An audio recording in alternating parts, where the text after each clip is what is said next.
Hi, it's Mary, and welcome back to Being Mary. Today, let's dive into a fun and maybe a little bit spicy topic: why I won't ever get married again. And yes, I've thought this through. You see, back when I was younger, marriage wasn't exactly every girl's dream. It was more like every girl's expectation.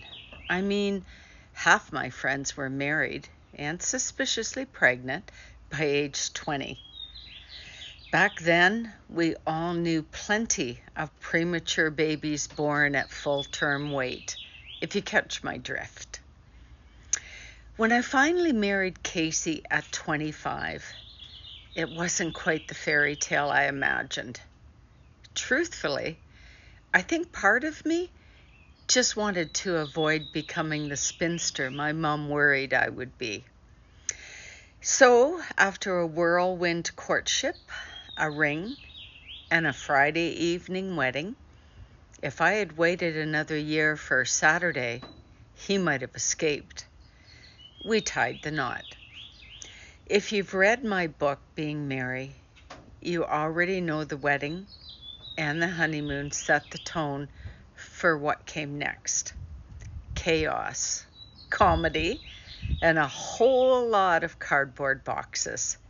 I'm not joking. I have lived in 28 different homes in 68 years. Do you need to do the math? Let me break that down. 12 before meeting Casey, 14 while I was with Casey, and 2 since. I started on the farm in Whalen Corners. Then I bounced through Woodham, Dorchester, Clandeboye, Guelph, London, St. Mary's, and now Petrolia. At this point, U-Haul should sponsor my life, right? But long before Casey, there were signs I wasn't cut out for the cookie-cutter love story. My first real boyfriend was Catholic, and my Protestant parents forbade me from seeing him. I couldn't understand why it mattered. Love was love, right? So I defied them. That was probably the moment I realized I wasn't going to live my life just to make others comfortable. Then there was Wayne, my roommate in London in the late 70s. We weren't lovers, really. We were just a party couple and sharing rent. My parents hated the arrangement. Now, maybe it was because the thermostat was stuck at 64 degrees, or maybe it was the motorcycle in the living room. But let's just say Wayne didn't exactly scream future son-in-law. It showed me how often others judged my choices without really understanding them. There was also a dental surgeon who asked me out after pulling my wisdom teeth. I stood him up by accident. Too many drinks with friends. He told me later he thought I was an easy target at first, but the no-show intrigued him. So even when I wasn't trying to break the mold, I did. And honestly, I liked that about myself. And there was Bob, a nice boy who checked all my parents' boxes. My parents adored him. He was the kind of guy you're supposed to end up with. But even then, something inside me questioned whether checking boxes meant I'd feel fulfilled. Looking back, marriage felt like ordering a dish because everyone else said it was amazing. Then halfway through, realizing you're allergic. Yes, Casey and I had some good times. And we raised 2 amazing daughters, plus 2 wonderful stepdaughters. And even then, I was never fully convinced that marriage, at least the way the world defines it, fit me.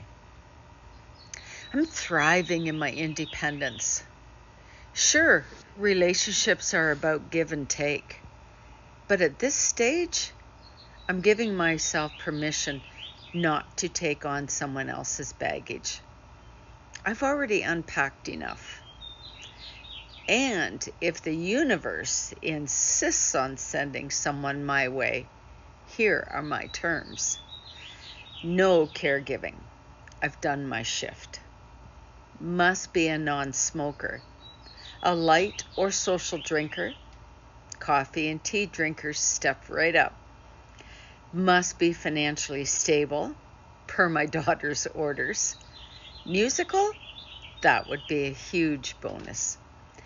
And absolutely no competing kids or grandkids.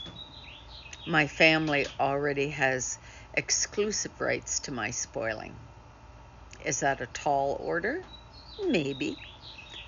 But why settle for less when you've finally figured out who you are?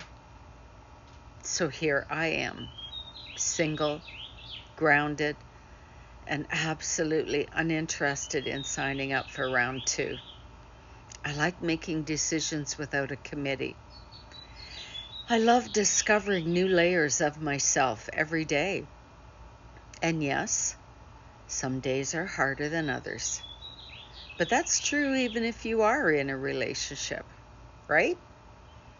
And the wall I've built around my heart, it's staying.